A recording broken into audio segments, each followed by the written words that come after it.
Buenísimas tardes, queridos, queridas. Muchísimas gracias por estarnos aquí acompañando un día más. Hoy vamos a hablar de los niños, adolescentes y jóvenes con altas capacidades, conocidos popularmente como superdotados. Se enfrentan a su infancia desde numerosos estereotipos, casos sin identificar y, paradójicamente, una alta tasa de fracaso escolar. La falta de formación de muchos padres y profesores puede llevar a una mayor exigencia hacia quienes tienen altas capacidades, generando en muchos casos una presión excesiva a edades muy tempranas y una sensación de no encajar con el resto de alumnos de su edad. Pero, ¿qué son exactamente estas altas capacidades? ¿Cómo afecta al desarrollo de los más jóvenes? ¿Qué estereotipos rodean a quienes tienen esta condición? ¿A qué se debe el sesgo de género entre niños y niñas con altas capacidades? Y de todo esto hablaremos con los invitados de hoy. Yasmina, ¿cómo estás? Bien. Muy buenas tardes. Nada, Buenas. Esto, cariño, cada uno se presenta un poco. Esta es nuestra radiofórmula, que yo trabajé poco, que vosotros más. Vale. Y nada. ¿Esto lo cortas? No, no. Perdón. Hola. Nada. Yasmina, cuéntanos. ¿A qué te dedicas un poco? Hola, Si eres soy feliz. Yasmina. Sí. Tengo 27 años. Bien. Trabajo de modelo. Vale. ¿Feliz? Sí. Del 1 al 10. 9. Hostia, pues para ser la era Oye, hipermoderna 9. está de locos eso, Sí. ¿eh? Lo has dicho con una desgana, hija. Bueno. Continuamos con Guillermo por aquí. ¿Qué tal, Guillermo? ¿Cómo estás? Bien. Buenas tardes. Encantado, yo soy Guillermo, tengo 25 años y bueno, pues estoy terminando la carrera de matemáticas y además trabajo de mago y pues nada, también soy feliz, ¿eh? Ah, vale. O sea, ¿se puede ganar uno oficialmente la vida de mago? A ver, de momento tampoco demasiado, pero ganarte un dinero, sobre todo ahora en mayo que vienen las comuniones y esas cosas. Ah, sí, ¿eh? ¿En las comuniones está cotizada la magia? Sí. Ostras, bueno, Está muy y cotizado. en algunos partidos políticos, ¿por qué no decirla también? Víctor, ¿qué tal, compañero? Desde el Zoom, ¿desde dónde nos saludas? Desde Barcelona. Barcelona, Bona. ¿Qué tal? ¿Cómo estás? Bona. Cuéntanos. Muy bien. Pues mira, me dijeron, ¿quieres venir a hablar sobre altas capacidades? Y como no hago otra cosa, pues dije, pues sí. Y nada, aquí estamos. Oye, pues muchísimas gracias por acompañarnos esta tarde. También tenemos a Irene, acompañándonos. ¿Desde dónde, Irene? Desde Barcelona también. Cuéntanos, ¿qué estudias o qué haces? ¿O tienes pareja? No sé, lo que quieras. Pues sí tengo, pero estudio psicología, terminar ya el mes que viene y no sé qué vas a decir, tengo 21 años. ¿Te ha gustado la carrera? Sí, pero que se acabe ya. Ah, vale. ¿Estás ready para tratar cocos o no? Sí, quiero creer que sí.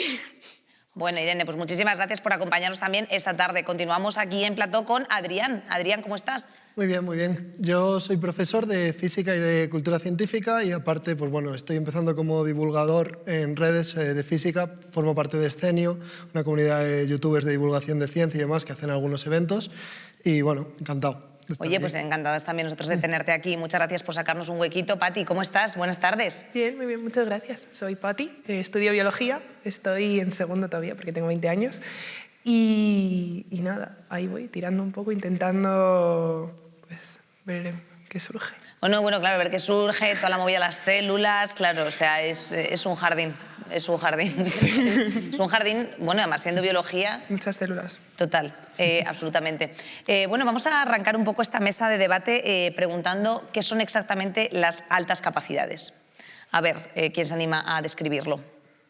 Víctor, ¿quieres tú, hijo, que te has sonreído pensando que te interpelaba, pero sí? No.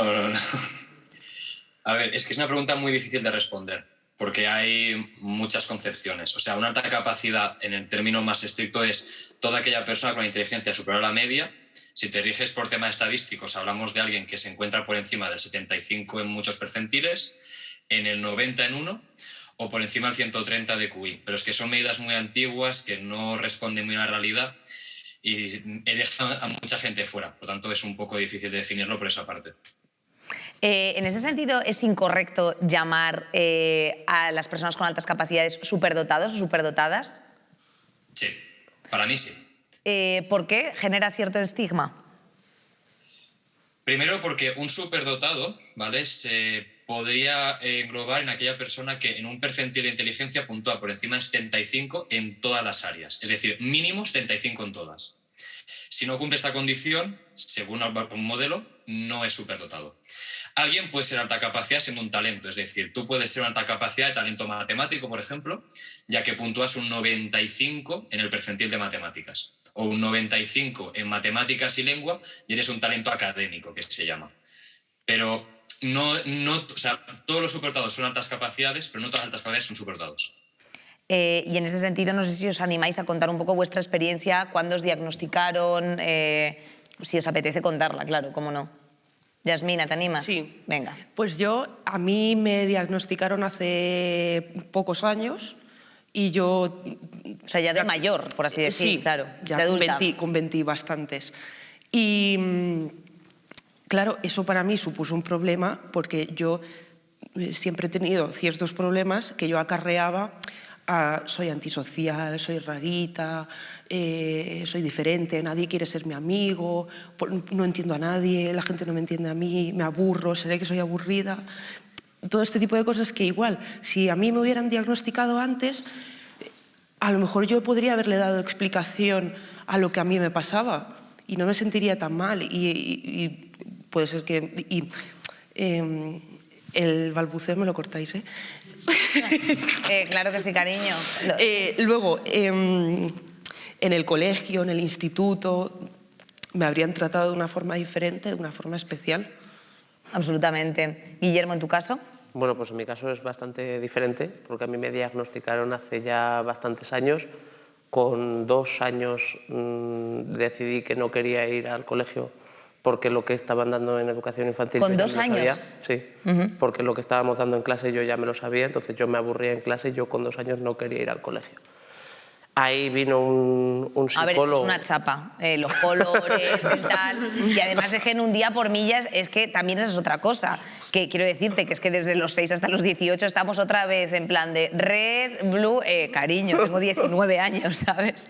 Sí. Sí, no, pero en ese momento, al ser tan pequeño, mis padres decidieron que viniese un psicólogo que era amigo suyo a casa a estar conmigo, a jugar conmigo y tal, y él fue el que un poco enfocó el creo que puede ir por unas altas capacidades, pero tan pequeño no se puede diagnosticar con una exactitud del 100%, entonces recomendó que hablasen con el colegio y que cuando llegase a primero de primaria ya se me evaluase y decidiesen sobre mi caso, y al llegar a primero de primaria me diagnosticaron las altas capacidades y fue cuando decidieron adelantarme un curso y bueno, pues creo que sí que es cierto lo que decía Yasmina, que gracias a eso por lo menos he podido darle una razón a ciertos problemas o ciertas diferencias que podía encontrar entre mí y mis compañeros y compañeras y poder decir, bueno, pues no estoy tan solo, no soy tan raro porque conozco a más gente con altas capacidades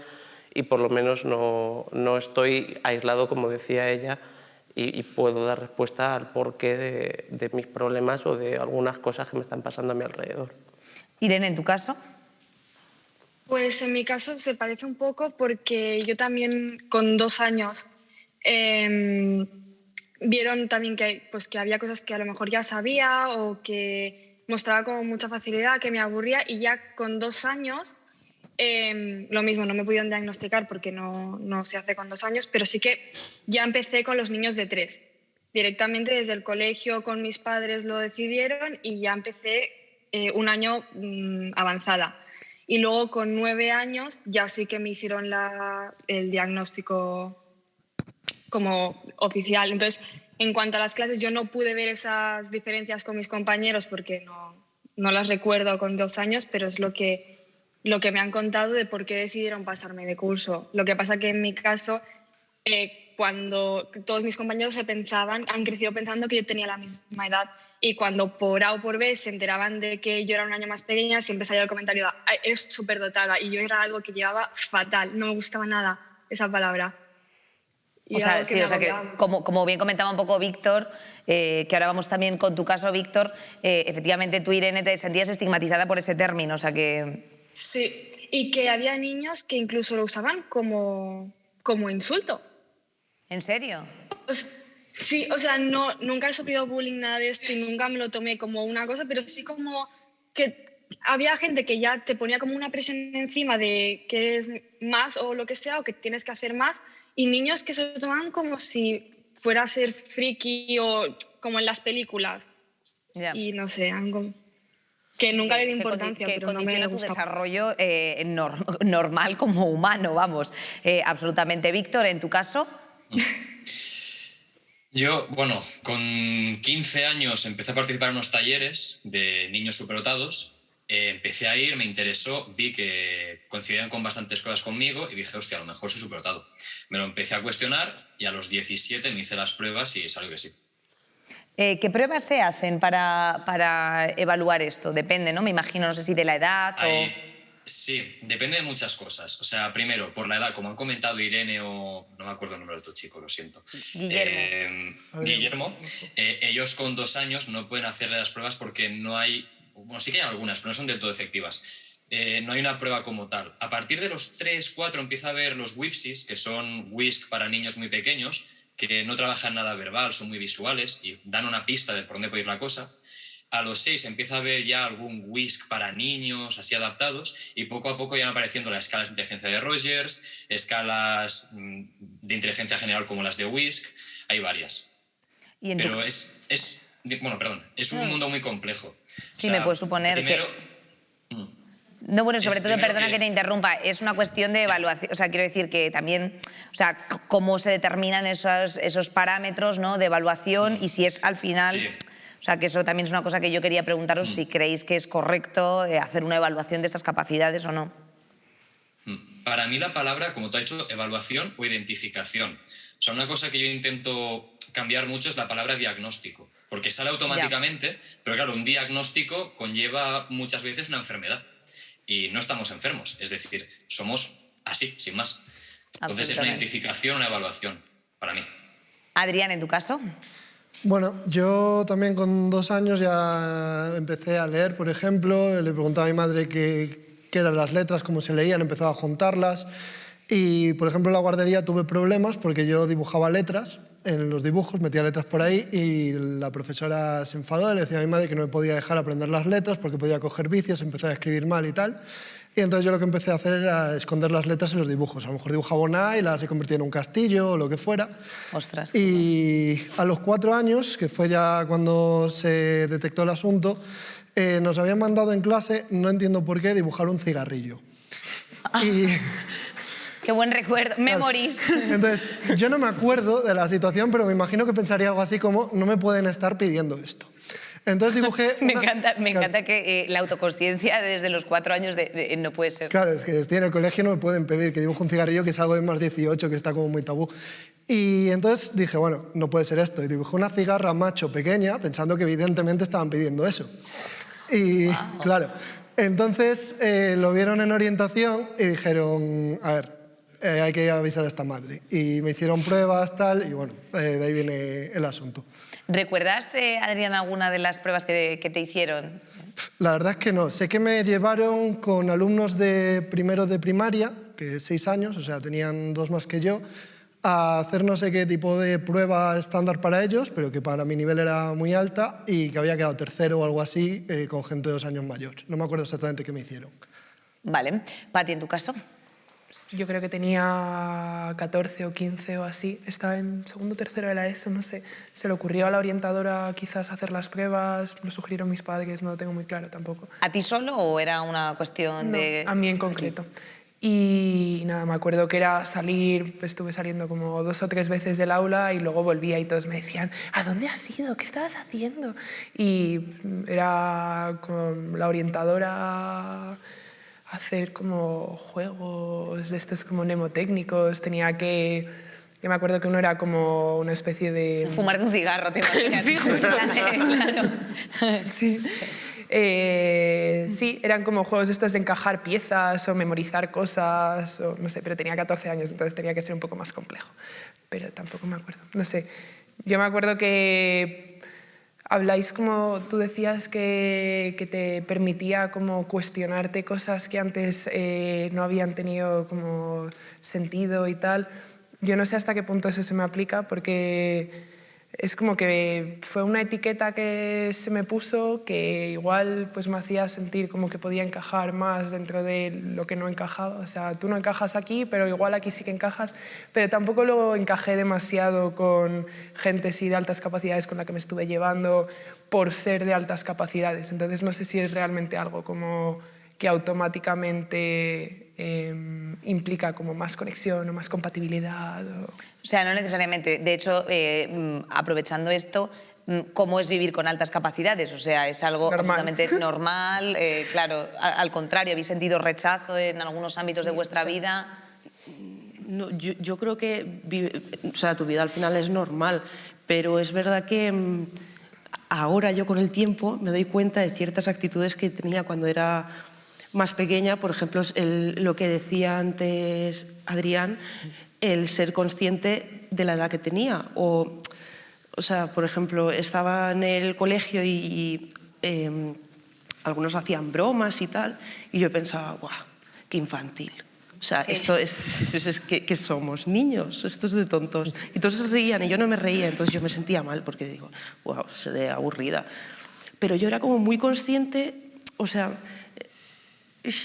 Sí, entiendo lo que quieres decir. Sí, que había, o sea, desde luego había algo que no estaba encajando dentro de esa general picture claro, que estabas viviendo. Yo pensaba que eran ellos los que no tenían un pensamiento acorde a su edad, cuando en realidad quizás era yo. Entiendo lo que quieres decir. ¿Qué cosas, Guillermo, crees que te han resultado más fáciles o más difíciles? Bueno, yo he sentido rechazo por parte de niños de mi edad. O sea, yo, de hecho, en mi bloque de vecinos, yo pues cuando yo lo dije, una vez lo dije a mis vecinos y tal, con los que jugaba en el patio de casa y demás, y mis padres me hicieron decir que eso que había dicho me lo había inventado, que no era verdad, porque me estaba generando rechazo entre los niños. Entonces mis padres, para intentar protegerme, pues prefirieron decir, mira, pues si dices que es mentira, se va a acabar aquí. Si lo mantienes, pues el rechazo va a seguir yendo a más y va a ser peor. Pero bueno, realmente yo creo que muchas veces el rechazo, como decía Yasmina, creo que va hacia lo diferente. O sea, yo en el instituto lo que más he sufrido ha sido rechazo por ser diferente, por parecer que no encajo, porque bueno, ¿cómo puede ser que el niño superdotado no saque todo 10 constantemente? ¿Cómo puede ser? O sea, yo, además lo comentaba antes del programa con Adrián, creo que era, yo el caso más grave de bullying que he recibido en el instituto fue por parte de una profesora. Fue por parte de una profesora que me pegó una colleja y me llamó tontito delante de toda la clase. Claro, porque yo escribía un dictado lento. Entonces es algo que, claro, dices, bueno, vale, sí, escribo lento y no saco todo 10. Y, o sea, no tengo que ser perfecto porque tenga altas capacidades. Que era lo que decía antes Víctor, que dices, puede ser que esté por encima de la media en todo, o puede ser que esté por encima de la media en ciertas cosas. Y en otras cosas puedo estar muy por debajo de la media, a lo mejor. De hecho, esto me lleva a preguntarle precisamente a Víctor, perdona Víctor que me estoy apoyando en ti para responder estas cuestiones. ¿Cuántos tipos de altas capacidades hay? Ahora voy a tirar la respuesta positivista, tantas como personas, pero... ¡Hostia! ¡No, Víctor! Esa taza de Mr. Wonderful, claro. No, a ver... ¿Cuáles son las más frecuentes o...? Sí, depende mucho del modelo en el que te bases. Hay diferentes categorizaciones, porque hay incluso el concepto de genio, ¿vale? Pero creo que es muy pedante, o sea, autodenominarte genio, ¿sabes? ¿Tú qué eres? Yo soy un genio. Hostia, un poco fuerte. Hay talentos simples, talentos complejos y superdotados, así un poco en general. El talento simple es el que es muy bueno en algo. Messi es un talento simple, porque es muy bueno en el fútbol. Ahora, hazle dar una charla, ¿vale? O sea, cosas. O lo mismo con Ferran Adrià, igual. Talento complejo sería alguien que es muy bueno en la vida educativa, ¿no? Imagínate que tiene mucho talento lingüístico y matemático, pero luego tiene muy mala memoria, tiene muy malas redes sociales, tiene una inteligencia espacial muy mala, ¿vale? ¿Por qué? Porque es muy bueno en varias cosas. Y luego está el superdotado, que es un poco alguien que tiene una inteligencia por encima de la media en todo. Vale, entiendo lo que quieres decir ahora. Bueno, hay muchos políticos, según lo descrito, que bueno, pues se le dan muy bien las habilidades matemáticas, pero luego no muy bien, luego se olvidan de esas habilidades matemáticas, etc. Irene, ¿tú has tenido algún conflicto también, como explicaba Guillermo, con pues tus profesores en tu centro escolar, ahora, por ejemplo, en la universidad? No, de hecho, en la universidad no creo, o sea, no creo ni que se hayan parado a mirar que voy a un curso avanzado o lo que sea. Y en el colegio con los profesores no era yo. O sea, mi problema fui yo. La palabra superdotado, la palabra altas capacidades, a mí me generaba una ansiedad muy bestia porque es lo que comentaban. A mí las matemáticas, por ejemplo, se me daban muy mal. Era incapaz y lo he sido siempre, no consigo. Entonces, a mí eso me generaba, pero ataques de pánico, noches llorando, despertarme de la ansiedad, despertarme con un ataque de pánico, con taquicardia, porque se me daba muy mal y era como que se esperaba que se me diese bien. Y era como algo que en mi cabeza la gente esperaba de mí, que tal vez sí lo esperasen, porque la gente no entendía por qué esto no. Y era como, bueno, pero todo lo demás, o sea, a lo mejor en lengua siempre se me ha dado súper bien, en arte, en música, todo esto, sí, pero ellos que a lo mejor yo aprendo a tocar instrumentos por mi cuenta o que haya aprendido a dibujar por mi cuenta o que aprenda lenguas en súper poco tiempo, no es tanto como las matemáticas, porque siempre se suele valorar más en el ámbito científico y si no destacas por ahí... Claro, y de hecho eso es un poco lo que yo quería también bueno, pues, señalar, ¿no? Que parece que muchas veces como si un gran don tiene que tener una gran, o sea, conlleva una gran responsabilidad, ¿no? Parece aquí como si esto fuese Marvel. Adrián, ¿tú has sentido eso? O sea, ¿tú has sentido que precisamente con toda la presión social que se puede poner sobre unas características así, pues tú has tenido que hacer una carrera distinta? Imagínate que a lo mejor, pues yo que sé, te hubiese apetecido pues ser Santana, Manolo Santana y tocar... Manolo Santana no era tenista. Sí. Sí. Pero Manolo Santana también creo que es guitarrista. No, Claro. sí, Carlos Santana es, yo creo. Santana, el guitarrista. Bueno, yo no, porque realmente, aunque me detectaron de pequeño, mi madre no me sacó el tema y tal, y yo realmente lo redescubrí en la facultad, ¿Ah, porque sí? conocí a otra persona que era socia de Mensa, la Asociación de Altas Capacidades, me dijo, oye, deberías probar, y cuando hice el test y lo descubrí me dijo mi madre, no, si yo ya lo sabía. Y entonces no tuve esa estigmatización de joven, pero sí que, sin embargo, ahora, constantemente en mi círculo, compañeros, incluso algún alumno me dicen, pero Adrián, ¿tú qué haces dando clase? Como que es un trabajo de segunda, que es menos importante y tal. Y es como, joder, me divierto. Yo me lo paso pipa, hablando las cosas que sé, hablando con los chavales, ¿Qué esperan de interactuando. ti? Pues... Que estés cientifiqueando. Justo lo que imagináis. Me dicen, Adrián, ¿tú qué haces aquí pudiendo estar investigando el cáncer? ¿Qué haces aquí pudiendo estarte doctorando? ¿Qué haces aquí pudiendo tal? Y yo, porque aquí me divierto. Y es que el menú del día de la universidad es una cosa que es que vamos, pierdo... Estoy en bachillerato, pero me divierto. Estoy en contacto con la gente joven, transmito. Intento conseguir que saquen lo mejor de ellos. Me pagan. O sea, ¿qué decir? Importante, importante, también nos figura. O sea, quiero Tenemos decir, altas capacidades, pero también entendemos, claro. Sí, sí, yo estoy muy contento ahí y a la gente le cuesta porque es como, es que esto es un trabajo de segunda que no es para ti. Incluso gente que cuando dije, bueno, dejo el tema de la investigación por temas de becas y demás, me paso a profesor. Me decían, deja de decir tonterías, Adrián, ya volverás. Y al final pues no he vuelto y estoy contentísimo. Y es que además, en relación con lo que dicen ellos, una habilidad que he tenido que desarrollar es la habilidad psicológica, el tratar con los demás, ponerme en su lugar, tal y cual. Y, joder, considero que si hubiese seguido en la universidad en investigación no habría tenido que desarrollar eso, porque además física es una carrera que tiene una tasa de quizás autismo o cosas similares bastante alta y es un entorno bastante hostil a nivel social, hay gente que hace doctorado y que tiene cuadros de ansiedad, problemas de depresión y demás. Y yo de todo eso me lo he quitado de encima. Estoy muy bien. Que sí, digo que sí, que con tu palmera de chocolate, tu bocadillo de tortilla a las 11:30 de la mañana y que a las 3:30 un mesecito de vacaciones y es que ¿para qué queremos más? Es vivir bien, vivir a gusto. Eso es. Pati, ¿se esperaba de ti también un gran don conlleva una gran responsabilidad? ¿O tú cómo lo has interpretado, cómo te lo has tomado? O sea, yo entiendo que tampoco tenemos como un letrero en la cabeza que pone hola, tengo altas capacidades, espera más de mí. Entonces, al final depende, o sea, esperan de ti en función de cuánto tú proyectes que tienes cierta capacidad para que te exijan más. En mi caso lo sabían 3 profesores en la ESO y ya está.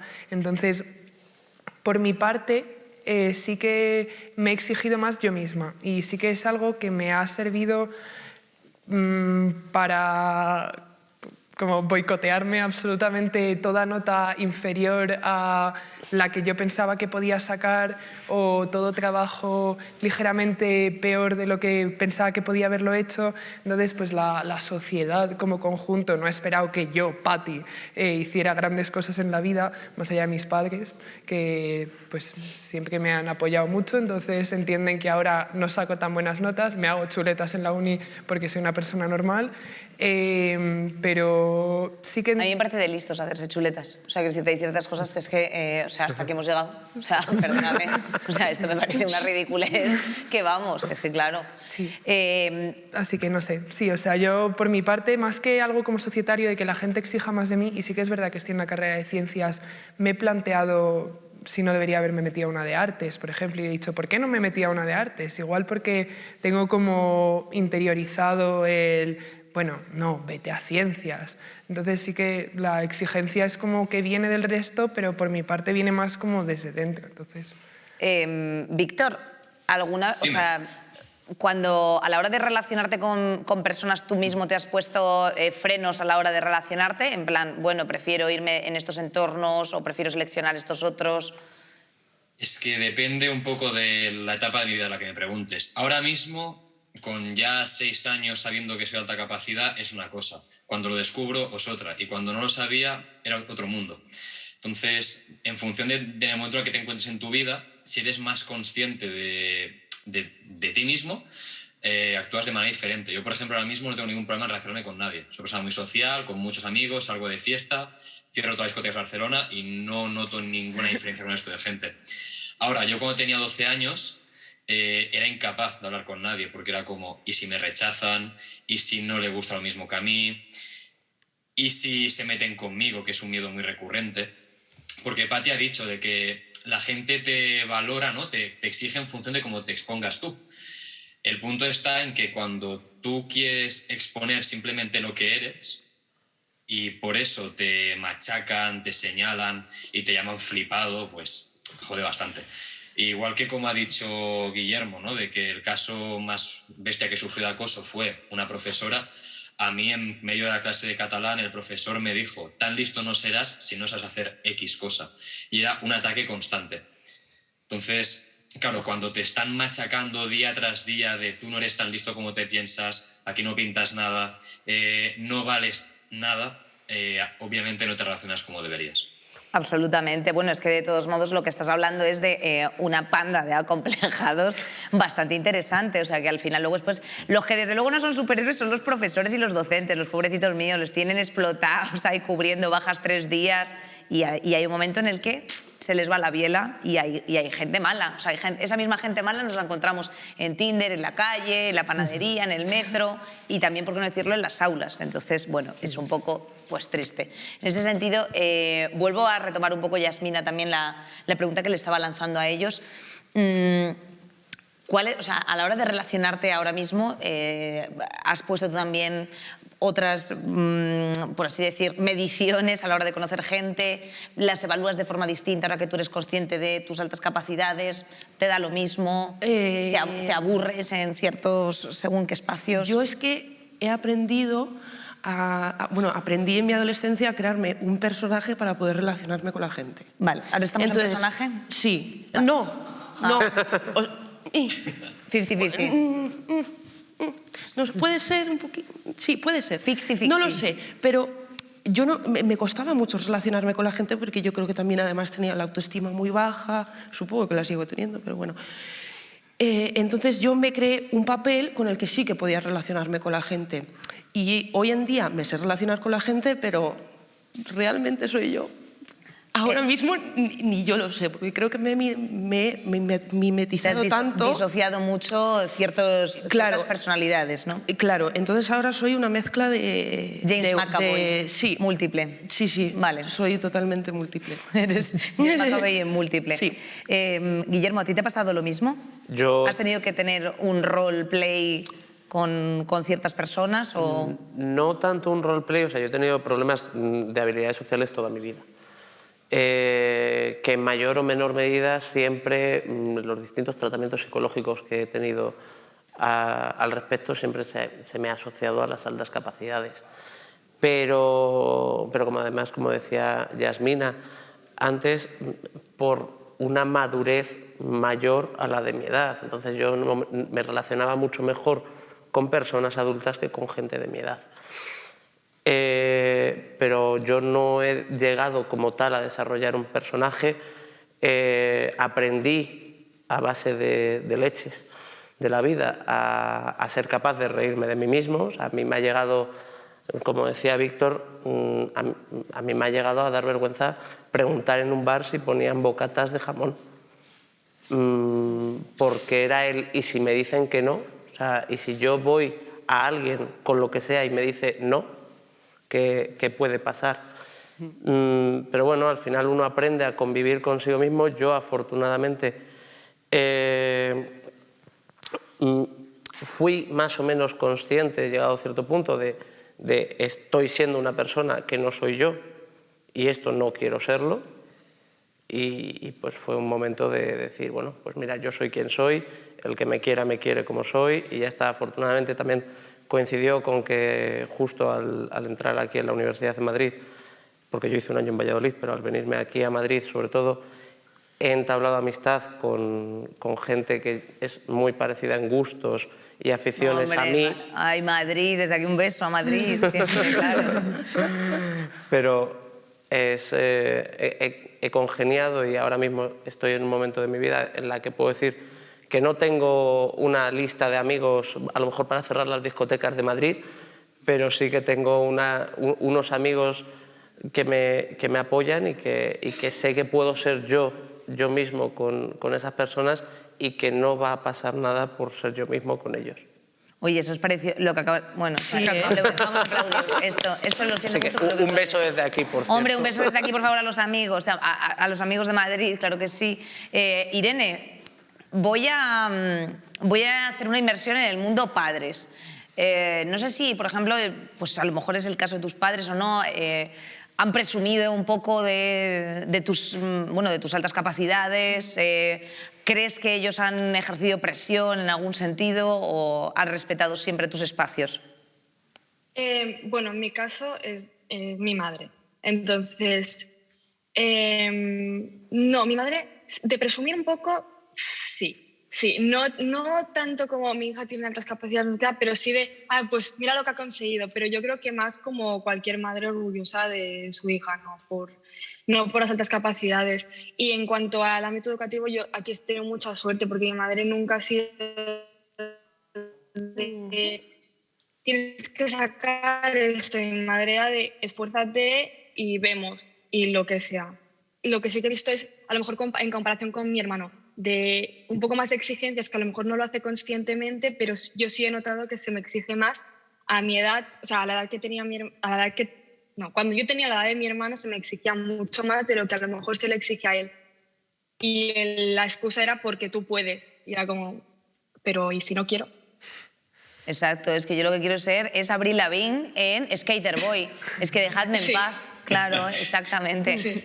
Adrián, en tu caso, ¿tu familia te ha acompañado en todo esto? Bueno, como comentabas, al final cuando tú descubriste las altas capacidades, tu madre te dijo, yo ya lo sabía, y simplemente te quiso ocultar todo eso por Sí, o sea, protegerte? la verdad es que mi entorno siempre ha sido, o sea, lo han tenido claro. Yo, por ejemplo, en entorno laboral y tal, tampoco digo nada y con el paso del tiempo, pues al final... Sí, se como da que por parece que tampoco hay que decirlo, ¿no? Sí, Como claro. un poco tu orientación sexual. O sea, oiga, Claro. claro. Sí, sí, pero hay que decir que al final, entre unas cosas y otras, pues a lo mejor un día estás dando clase y sin querer haces una operación que no deberías haber hecho de cabeza porque es muy evidente que no es normal hacerla. Y, claro, Así, alguna cosilla, ¿no? Claro. Algún deje de alta capacidad. Sí, entonces, pues bueno, entre unas cosas y otras, pues al final se acaba sabiendo. Entonces, pues bueno, yo presión no noto, porque en general a mí mi madre, por ejemplo, me ha dejado hacer lo que me ha ido dando la gana. De hecho, ya me animo a ser profesor. Los problemas que tuve de expectativas siempre han sido otra gente. Y nada, yo lo importante, pues eso, que sea feliz. Que al final es esto siempre de... creo que era con John Lennon, ¿no? Algo que había puesto de yo de mayor lo que quiero ser es ser feliz. Y, joder, cuando eres feliz con lo que haces, parece que todo el mundo te tiene que cuestionar que deberías estar haciendo otra cosa. No, leño, yo soy feliz, déjame tranquilo con mi Exacto. vida. Oye, cuéntame algún jocoseo más que te hayan pillado. ¿Alguna raicilla cuadrada, no? Así, bueno, cuadrada o no cuadrada. Bueno, pues A ver. no sé si me verá mi compañero, pero hace cosa de un mes, no sé hasta qué punto de broma, me dijo una compañera que estaba haciendo operaciones para sacar la nota de un examen. Me dice, venga Adrián, divídeme esto, entre risas, ¿no? En plan, ni de broma. Y le di la respuesta un minuto después, o sea, perdón, un segundo después. Y se me quedó así, y lo hace con la calculadora, se me queda así. Y me dice, no me jodas. Y digo, pensé que me lo preguntabas en serio, pero no, me lo había dicho en plan, por decir. Ahí lo tienes. Y hasta, o sea, quiero decirte, y eso es, o sea, que tienes como, la calculadora en la cabeza está. A ver, no es... Se suele imaginar como que es como que tienes ahí una calculadora hiper extraña. Lo que pasa es que yo tengo un montón de reglas mnemotécnicas. Vale. Entonces yo no es que haga la operación muy rápido. Es que para mí esa operación se traduce en cosas que me sé de memoria y ya te digo la respuesta porque ni la tengo que pensar. O sea, es como si me dices, ¿cómo te llamas? Pues ya automáticamente sale el patrón y doy el... Y lo tienes. Sí. Pati, ¿a ti te han pillado con alguna cosilla? En plan de, uy, anda, fíjate. Yo qué sé. Es que yo tampoco, la verdad es que tengo que ser muy sincera y yo tengo un poco abandonado el tema. O sea, Sí. yo sí que es verdad que durante la ESO pues igual me respaldé un poco más en ello, en encajar menos, pero poder decirme, bueno, pero no pasa nada, es por esto. Y pues yo qué sé, si me planteaban trabajos alternativos más interesantes o tal, pues yo los hacía a tope, me investía. Si invertías tiempo en ello o investigabas. O... Sí, le daba a tope, pero yo creo que al final es como un poco, por mi parte por lo menos, ha sido poco revelador en cuanto a que no he cambiado como grandes aspectos de mi vida, no he dado como explicación a como el cableado mental que tengo más allá de un, pues eres capaz de hacer esto, entonces no sé, de pequeña... Pues desde muy pequeña pintaba un montón y siempre me ha gustado un montón y pues yo la verdad veo los dibujos de los niños y todos me parecen iguales y veo los míos y no me parecen nada mejor, pero se supone que sí que pintaba mejor de pequeña o yo qué sé, yo sigo sin ver una tortuga en ese cuadro, lo siento mamá, pero... Yasmina, ¿tú? Yo pues algo que hizo que mi madre se diera cuenta fue cuando era muy pequeña, que era como un poquito, unos 2 años, igual un poco antes, que es que yo ya empleaba la ironía y a mí, por ejemplo, me gustaban mucho los cuentos de Pushkin y yo me los sabía en verso, porque están escritos en verso y yo me los sabía de memoria. Y me acuerdo que mi madre me dijo algo así como, bueno, ¿y esto quién lo va a hacer? Y yo dije, que lo haga Pushkin. Entonces ahí fue como, hombre, con 1 año y pico, casi 2 años, esa ironía, ¿no? Le resonó. Sí, ¿no? Bueno, claro, te resuena como poco, claro. Sí. Si medía 70 centímetros, que lo haga Pushkin con un piti. Sí, claro. era muy así. Ostras, qué bueno. Sí, sí, sí. Guillermo, ¿tú has tenido así alguna cosa, alguna gracieta? Bueno, yo alguna he tenido. Antes de nada, que es que antes solo le he mandado un beso a mis amigos y digo, y mi novia, que es la que más me ha aguantado en los últimos años... Guillermo, ahora mata, te voy a me dar yo, mata, Como que a la novia no le hemos dado ni un saludo porque ni nada. es además la que más me aguanta en épocas de exámenes y todo, o sea que es la que ¿Cómo más se me llama? apoya. Lorena. Lorena, hija, la mejor. Lorena, mi reina, claro que sí. Pero... La reina del corazón de Guillermo. Pero bueno, alguna cosa así, sí. Mi padre, de hecho, siempre me lo recuerda, que un día me fue a recoger al colegio con 3, 4 años tenía, todavía no nos habían enseñado a leer ni nada. Íbamos, porque él iba con mucha prisa, íbamos de la mano y yo me paré en medio de la calle, había un graffiti donde ponía Duque con K, y yo me paré delante del graffiti y dije, ¿Duque? Y mi padre se quedó diciendo, ¿desde cuándo sabes leer? Y mal, o sea, porque está mal escrito, digo. O sea, ¿desde cuándo tu cabeza asocia que esto es Duque? Pero bueno, pues así fueron pequeñas las cosas las que iban, pero vamos, yo es que en general siempre he sido bastante vago, entonces... Has ido contrarrestando la alta capacidad por capacidad tranquila. Sí, de hecho, una cosa así más tal fue cuando me mandaron una lámina para dibujar y, bueno, para colorear realmente un oso y un pato. Yo hice así una raya marrón en el oso y una raya amarilla en el pato y dije, bueno, yo ya sé de qué color son.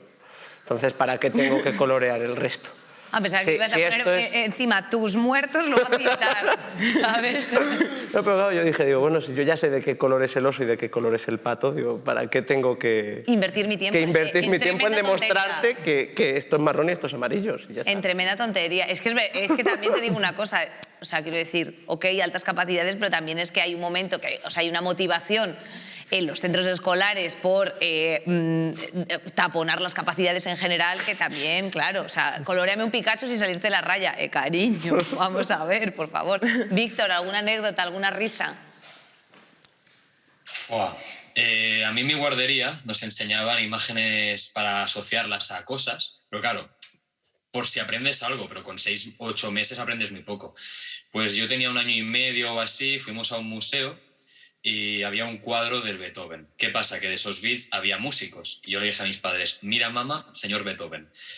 Claro, dijo, hostia, este niño es la hostia, pero realmente era porque había aprendido esa imagen. O sea, aún así no se lo cuenta por eso, es decir, pero buen era troleo normal. A la mamá, ¿eh? Sí. Y sí. Irene, ¿y tú? yo, la verdad es que es muy parecida a la que ha contado Guillermo, porque como a mí me avanzaron, yo ya empecé con niños más mayores, de esos niños más mayores, a los más mayores les enseñaban a leer en la hora del patio. Y a mí siempre me había gustado mucho pues, que me leyeran libros y tal. Entonces, lo que a mí me encanta es que se ve que yo me ponía cerca a escuchar porque yo quería aprender, pero como no me habían dicho los profesores que yo podía, pues me colocaba ahí. Total, que al final una profesora se dio cuenta y dijo, bueno, pues vamos a probar y a ver si aprende y si no, no pasa nada porque es que le falta 1 año. Y total, que aprendí. Y me dijo la profesora que lo haríamos como una sorpresa para cuando naciera mi hermano, decírselo a mi madre. Y en mi casa yo se ve que empecé a leer todos los libros que tenía y mi madre se pensaba que lo había memorizado todo. O sea, que había memorizado todos los libros. Y entonces me dio a un periódico y dice, ¿qué pone aquí? Y se lo leí y me dijo exactamente lo mismo. ¿Tú desde cuándo sabes leer? Y había aprendido en el colegio así por internet, porque me había gustado, porque yo quería aprender. Una cosa, chicos, o sea, estáis hablando de anécdotas que apuntan a todo lo contrario, pero luego después es verdad que el porcentaje del fracaso escolar entre el alumnado de altas capacidades es bastante alto. ¿A qué se debe? Yo lo relaciono bastante precisamente por un lado, la autoexigencia, porque creo que llega un punto en el que te exiges siempre como ser la mejor o sacar los mejores resultados. Entonces, como que la desmotivación o como el enfrentarte a tu propio, habláis de rechazo, tal, es como casi propio el... ¡Buah!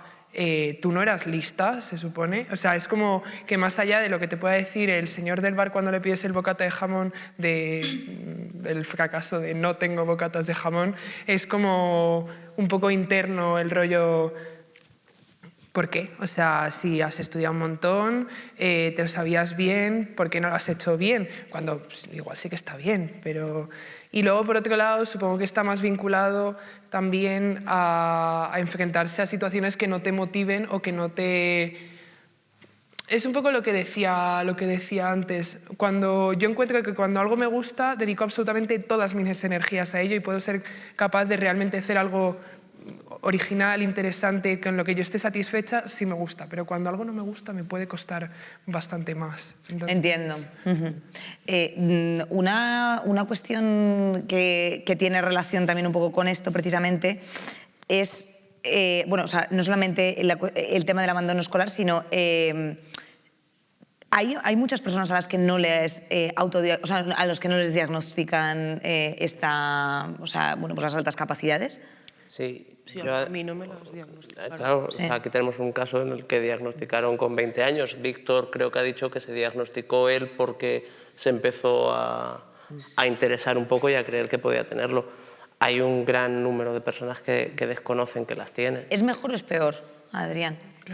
A ver, aquí se juntan muchas cosas y uno de los principales problemas es el infradiagnóstico, porque supone, creo que de acuerdo a la definición con CI debería haber unos 2 millones en España o algo del estilo, y evidentemente no hay tantos diagnosticados. Entonces, una cosa que implica esto es ¿a quiénes detectas? Pues típicamente a los que lo necesitan porque tienen problemas. Por tanto, si la gente que tiene problemas es más probable que sea diagnosticada, eso nos va a inflar la estadística de fracaso escolar, por ejemplo. Entonces, conozco psicólogos que se dedican a esto que dicen que a lo mejor no hay tanto fracaso escolar excesivo, sino que precisamente los que tienen fracaso escolar son los que detectamos. Por tanto, aparece esa relación entre alta capacidad y fracaso escolar, que a lo mejor si tuviésemos en cuenta todos los que no se detectan, porque a lo mejor no ha hecho falta, no les ha ido tan mal. Otra cosa que se suele comentar es que, por ejemplo, el tema del aburrimiento. Yo es verdad que me ha aburrido muchísimo en el instituto. Yo quise dejar de estudiar a los 15 años, a los 16. No, me ha pasado también eso claro, desde que nací. Claro. Entonces, yo lo pienso y digo, sí, es verdad, es un drama. Y te dicen, no, eso es porque eras listo. Y tú, con tu sesgo, dices, claro, eso es porque yo era muy listo, evidentemente. Pero te paras a hablar con la gente y la inmensa mayoría de la gente quiere dejar de estudiar porque se aburre. Ay, mierda. Claro. Joder, tenía un remate esto. Claro, entonces el tema es, ¿realmente la gente con altas capacidades se aburre más en clase o se aburre por motivos distintos y se aburre todo Dios? Porque yo realmente no conozco prácticamente nadie que diga, joder, pues para mí estar en clase era qué locura, exacto, ir a Claro. ética a las 8:30 de la mañana. Bueno, es que una Claro. cosa que no podía... Víctor, sí. Me gustaría hacer un matiz, y es que es muy diferente aburrirse porque ya te lo sabes a aburrirte porque no te interesa. Desde luego. Ya, sí, total. Es interesante. Sí, bueno, pueden ser ambas aunque- cosas, claro. Claro, pero además También. quería añadir a lo que había dicho Pati, que creo, y además a colación de lo que ha dicho Adrián, que creo que uno de los principales motivos de que una persona con altas capacidades pueda acabar en fracaso escolar es precisamente la falta de incentivación a su entusiasmo, a su interés. O sea, lo que decía Pati, si yo cojo interés por una cosa, puedo ser muy bueno en ella. Pero si desde el instituto, desde el colegio, no se me está fomentando que a lo mejor haga un trabajo sobre esto, que investigue sobre algo, a lo mejor se me está cortando por ahí una vía de yo interesarme por algo y no perder ese interés por los estudios.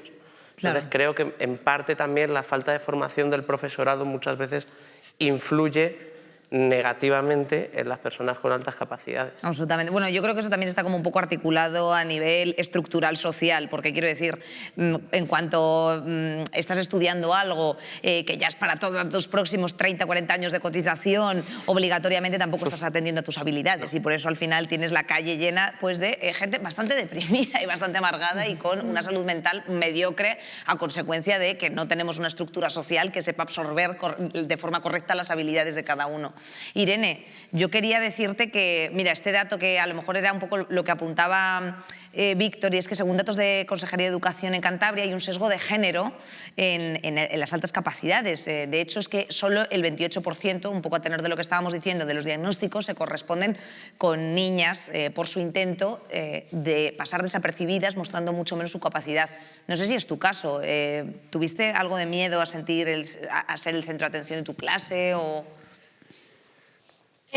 Bueno, yo tenía mucho miedo al ser el centro de atención, pero ya no sé si tiene que ver con las altas capacidades, con la ansiedad o con timidez, no lo sé. Sí que es verdad que también hubo en mi clase unos años un chico que también avanzaron de curso y este chico, por ejemplo, sí que destacaba más en el ámbito de las matemáticas y sí que se le explotaba más sus altas capacidades porque, bueno, por lo que he dicho al principio, que yo creo que es el ámbito donde más se centran, de si eres bueno en mates, ya está. Entonces, por ahí sí que lo noté más, pero a mí me estaba bien porque yo no quería ser el centro de atención. Ya, entiendo. Chicos, como quedan 5 o 7 minutillos, si os parece bien, vamos a hacer una pequeña rondeta final de alguna reivindicación, alguna aclaración, alguna cosita que se os haya quedado por decir. Había aquí 100 preguntas, pero bueno, por concretar en alguna cosa que queráis mencionar antes de marcharnos. No, venga, empezamos por aquí. ¿A ti? Sí, yo creo que es interesante precisamente pues, a partir de lo del diagnóstico y tal, pensar hasta qué punto tiene que ser algo como que sea realmente influyente o que realmente vaya como a determinar el resto de tu vida. Porque lo que decíamos de que todo el mundo se aburre en el instituto es verdad. Y yo lo pienso y digo, a mí me facilitaron hacer un par de trabajos más interesantes o como más de pensar. Igual hay gente en clase que no tendría ese papelito que pone altas capacidades, a las que también les hubiera gustado hacerlo y que también hubieran sido capaces de desarrollarlo de una manera interesante. Entonces, creo que más allá de que es verdad que pueda exigírsenos más o de que podamos exigirnos más o hasta cierto punto pues, ser capaces de rendir más en determinados aspectos, creo que es interesante plantearnos un poco hasta qué punto es algo como específico y exclusivo, porque pues sin ir más lejos hay unos programas en Madrid que se llama PEAC, que son como unos encuentros, son cada 2 semanas, juntan un montón de niños con altas capacidades para hacer ciertas actividades y yo pensaba, bueno, pues está guay, fui un año, luego decidí que tampoco me aportaba demasiado porque no me estaba como explotando como pues mis habilidades internas o lo que fuera. Igual una persona sin altas capacidades sí que le hubiera interesado desarrollar las cosas que estábamos haciendo o no. Entonces creo que... Sí, que es como limitar directamente las habilidades sociales, o sea, las habilidades no sociales, sino las habilidades de la sociedad, o sea, directamente. O sea, que el propio sistema no incentiva en general ningún tipo de habilidad. Es a lo que Partimos de esta base Partimos para de empezar. esa base. Sí, claro. Muy de acuerdo. Adrián. Bueno, yo creo que la reflexión central, por lo menos para mí a nivel vital, es que estar equivocado con cómo es la vida y cómo eres tú siempre es malo. Lo mejor es que te conozcas, que sepas qué habilidades tienes y demás, y que tengas una visión correcta del mundo que te rodea. Yo antes de descubrirlo de mayor otra vez, lo de las altas capacidades, pensaba, pues como le pasaba a Yasmina, que mis compañeros si no tenían unas habilidades o intereses era porque no querían. Entonces yo estaba equivocado porque pensaba que era un tema de falta de interés de ellos. Entonces yo me frustraba pensando, a lo mejor con amigos y tal, es que si yo insisto mucho en tal o cual, puedo conseguir más gente que a lo mejor se parezca a mí. Después, comprender bien la situación y darme cuenta de que no, me lleva a replantearme mi vida y decir, vale, yo no tengo que esperar que los demás se parezcan a mí, porque hay una diferencia medida psicométricamente. Entonces, lo que tengo que conseguir es, sabiendo este dato, intentar que mi vida sea lo más feliz posible, disfrutar de los demás y tal. Por eso creo que la parte del diagnóstico es importante, pero no de cara a venirte después arriba, sino de cara a, sabiendo lo que hay, tener expectativas realistas en tu vida y adaptarte a ellas e intentar sacar lo mejor de los demás, porque hay gente que después se enroca en el tema de los demás son un lastre porque no se puede hablar con la gente tal y cual, y dices, bueno, puedes verlo así o puedes verlo como, sabiendo lo que tienes, ¿qué puedes hacer para disfrutar más de las otras personas? Hijo mío, Adrián, qué bonito, qué kiss tan bien despejada, bravo. Muy bien. Irene. Bueno, yo diría esto de si se da el diagnóstico, al final es lo que había dicho Víctor al principio, de es un diagnóstico pero no es una enfermedad, no es algo grave, entonces tratarlo con naturalidad, si se va a hablar de esto, de ya no solo de no ponerle presión a la persona, sino de explicarle sobre todo a ese niño al que se diagnostica o a ese joven o ese tal, de la presión a uno mismo, de mira, tú tienes estas capacidades, pero explicar lo que son, porque normalmente tienes altas capacidades y ahí lo dejas y tú te haces tus ideas de pues, lo que comentábamos, de tienes que ser bueno en todo, o de por qué no soy bueno en esto, y no se explica bien. Entonces, es lo que decía Patti, de no va a condicionar, o sea, en algunos aspectos sí, pero no tienes que guiar toda tu vida en base a esto, no es nada grave, es algo que hay y explicarlo lo que es y con naturalidad. Absolutamente. Víctor. A mí me gustaría dejar un mensaje para aquella gente que ha visto este programa o que le va a llegar, que si te sientes diferente, que si no sabes o ya sabes que eres superdotado, que ves que los demás no te comprenden, que te sientes muy solo. Somos muchísimos que estamos como tú y no tienes el problema. Tú no eres el problema. Dedícate a conocerte, acéptate, eres así. Y aunque el programa parezca que aquí hemos venido a llorar un poco de lo jodido que es alta capacidad, es algo muy bonito. O sea, lo disfrutas muchísimo. La vida es muy bonita. Lo disfrutas toda una pasada. O sea, que es eso, conocerse. Qué bonito esto, por favor. O sea, es que estáis diciendo unas cosas tan positivas, Guillermo. Pues no sé, yo creo Ahora que... no nos des la bajona. No. Perdón, no quería yo poner tampoco... O sea, estamos hablando aquí de no presionar tal y ahora yo no nos des la bajona. No, pero justamente el mensaje que quería mandar era un poco en ese aspecto. Creo que falta mucha información a nivel social y mucha formación a nivel docente. Creo que la labor tiene que ser conjunta entre el profesorado y las familias y creo que, como decía Víctor, si crees o sabes que tienes altas capacidades, hay muchas asociaciones en todas las comunidades autónomas de España, a nivel nacional también, que seguro que te pueden dar una respuesta y ayudarte. Pero creo que lo fundamental es primero formar a la gente que va a tener que estar a pie de aula, no diagnosticando, sino viendo o previendo cuáles pueden ser los posibles casos de altas capacidades, porque a nivel social y a nivel sistema educativo tendemos a pensar que solo se necesita ayuda cuando se está por debajo de la media, pero cuando se está por encima de la media se necesita la misma, muchas veces más ayuda que si se está por debajo. Distinta ayuda, por supuesto, pero también se necesita ayuda y no se puede dejar estos casos, bueno, pues como son más listos, ellos se sacan las habichuelas. Claro, exacto, no. Sí, reivindicamos desde luego el apoyo escolar, eso sin duda. Sí. Yasmín. Y sobre todo porque las personas que tenemos altas capacidades solemos ser mucho más sensibles que a lo mejor las que no lo son, y un diagnóstico a tiempo, bueno, suena muy a enfermedad, pero no sé cómo explicarlo, pero bueno, sí, un diagnóstico a tiempo. Sí, que te echen un cable, que se den cuenta, o sea, claro, evidentemente, ¿sabes? Claro, sí, te puede ahorrar Detección. muchos problemas de depresión, de sentirte mal, etc. Absolutamente. Bueno, pues nos quedamos con esta... Y una cosa, claro, lo que no quieras. no soy un personaje. Oh. Esto lo decía así como... Lo hemos entendido, Vale. pero está muy bien. ¿Cómo se llama? Pukovsky. No, ¿Quién? Pushkin. Pushkin. Perdón, lo siento, Pukovsky. Nada. Yo también. Chicos, perdón, que soy un poco paletuchi. ¿Qué le hacemos? Bueno, pues esperamos, bueno, muchísimas gracias a todos los asistentes de la tarde de hoy. Muchísimas gracias por vuestros testimonios. Esperamos que os haya ayudado a entender un poquito más este sector de la población que existe, hasta 2 millones. O sea que a lo mejor pues tú eres uno de ellos, los que lo estás viendo y no estás diagnosticado.